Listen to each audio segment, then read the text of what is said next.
اینگن الطان کے ٹائم پر جو آپ کے ساتھ ایک کنٹروورسی کریٹ ہوئی اسے تھوڑا سا الیبریٹ کر دیں. عوام آج بھی آپ کی یہ ویڈیوز لوگ جاننا چاہتے ہیں, دیکھنا چاہتے ہیں کہ آخر ہوا کیا تھا تب.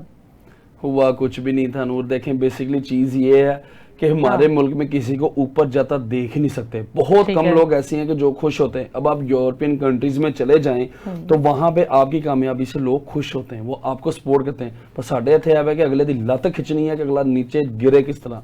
لیکن بیسیکلی چیز یہ ہے کہ آپ آج بھی, میں شروع دن سے ہی جب سے یہ میرا معاملہ بنا میں یہی بات کہتا ہوں کہ آپ ہسٹری کھول کے دیکھ لیں, یوٹیوب کی, ٹویٹر کی, ٹک ٹاک کی, یا کہیں پہ بھی جہاں پہ بھی آپ کو ٹھیک لگتا ہے, کہ اینگن الطان کا ذات خود ایک سنگل لائن بھی نہیں ہے جو اس نے میرے بارے میں کہا ہو.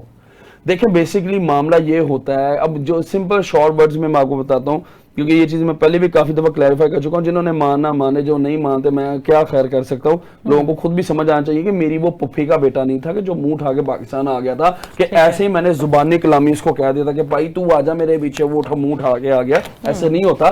اس کی جیب میں مال متنجن گیا تھا کچھ تو وہ پاکستان آیا تھا. پہلی بات تو یہ. اور اگر اتنا ہی میں للو پنجو ہوتا تو پاکستان میں مجھ سے اور بڑے بڑے خربوں پتی بندے تھے, وہ کیوں نہیں لے آئے؟ اس ٹائم کے جو سٹنگ پرائم منسٹر انہوں نے بھی اپنا زور لگایا تھا پاکستان آ جائے, وہ نہیں آیا تھا. لیکن بیسیکلی چیز یہ ہے کہ ہمارے ملک میں فیکٹ کے پیچھے نہیں جانا, بٹ جو سامنے جو چیز دکھا دی گئی ہے اسی پہ ہی یقین کرنا ہے اور اسی پہ ہی چل پڑنا ہے. اس لیے میں سب کو یہ بات کہتا ہوں کہ یار جو بندہ میرے پیچھے پاکستان آ سکتا تھا اس کو ایک سمپل ٹویٹ کرنے میں کیا مسئلہ تھا؟ کچھ بھی نہیں تھا. اس کا کوئی ویڈیو بیان نہیں ہے, اس کا کوئی ٹویٹ نہیں ہے.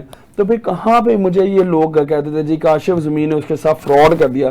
ابے بدبخت لوگوں, مجھے صرف ایک بات کا آپ جواب دے دو کہ میں نے اس کے ساتھ فراڈ کیا کیا. میں نے کوئی اس سے کمرشلیں کروا لی تھی ادھر, میں نے اس سے کیا ایسی چیز کروا لی تھی کہ جس پہ میں یہ کہتا ہوں ایک بندہ پاکستان آیا, کانٹریکٹ سائن کیا, سائن کر کے وہ واپس چلا گیا. وہ تو میری محبت اور ثواب دی تھی کہ میں نے آدھے پیسے اس کو پہلے دے دیے, آدھے میں اس کو ادھر سے, میں نے کہا چلو پورے سال کا ہمارا کانٹریکٹ ہے بعد میں بھی دینے, وہی پہلے دے دو, چلو ایک بندہ پاکستان آ گیا.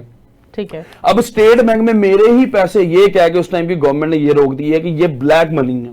اب اوبیسلی ایک بندے کو میں پیسے دے رہا ہوں تو اس کی تو اکاؤنٹ میں ہی میں پیسے دوں گا نا, یا اس کو اللہ معاف کرے میں 2 نمبر طریقے کا حوالہ ادھر سے میں کروا دوں. حالانکہ ہر کام میں جانتا بھی ہوں کہ کون سا کام کیسے کیسے ہوتے ہیں, لیکن میں نے نہیں کیا. میں نے لیگلی طریقے سے کہا کہ میں اکاؤنٹ میں پیسے بھیجتا ہوں, وہی پیسے, تاکہ میرے پاس بھی کل کو ثبوت ہو کہ میں نے اس کو پیسے دے دیے.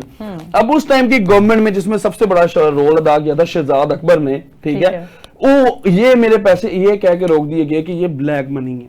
اب مجھے کہتے جی آپ اس کا ثبوت ہے. میں نے کہا میں ایک انڈسٹریلسٹ فیملی سے بلونگ کرتا ہوں. اب میرے پیرنٹ جو میرے والد صاحب ہیں وہ بھی انتقال کر گئے ہیں, میرے دادا وہ بھی انتقال کر گئے ہیں. بھائی وہ قبروں میں لیٹے ہیں, ان سے جا کے پھر پوچھ لو اگر میری باتوں پہ نہیں یقین, نہیں جی آپ اس کے سارے ثبوت لے کے آئیں, آپ کے پاس یہ پیسہ کہاں سے ہے. اور وہ جو پیسے روکے, اب ادھر کے ہمارے کچھ ایسے لوگ ہیں انہوں نے یہی بات ہی اٹھا دی, کاشف زمین نے اس کے پیسے نہیں دیے, کاشف زمین نے اس کے پیسے نہیں دیے. اور بھائی اس نے ابھی میرے لیے کوئی کمرشل نہیں کیا, وہ میری مرضی ہے, میں اس کو پیسے پہلے دے رہا ہوں. اس پہ کوئی سوال اٹھانے والا بندہ کون ہوتا ہے؟ اتنے ہی اگر یہ سارے حاجی ہیں تو ہماری پاکستان کی ہسٹری کھول کے دیکھیں سارے کتنے کے سارے حاجی ہیں, سب کے کوئی نہ کوئی معاملے ہیں. میں بھی کاروباری بندہ ہوں, میرے پیسے اگر اسٹیٹ بینک میں یہ کہہ کے روک دیے گئے کہ یہ بلیک منی ہے تو اس میں میرا کیا قصور ہے؟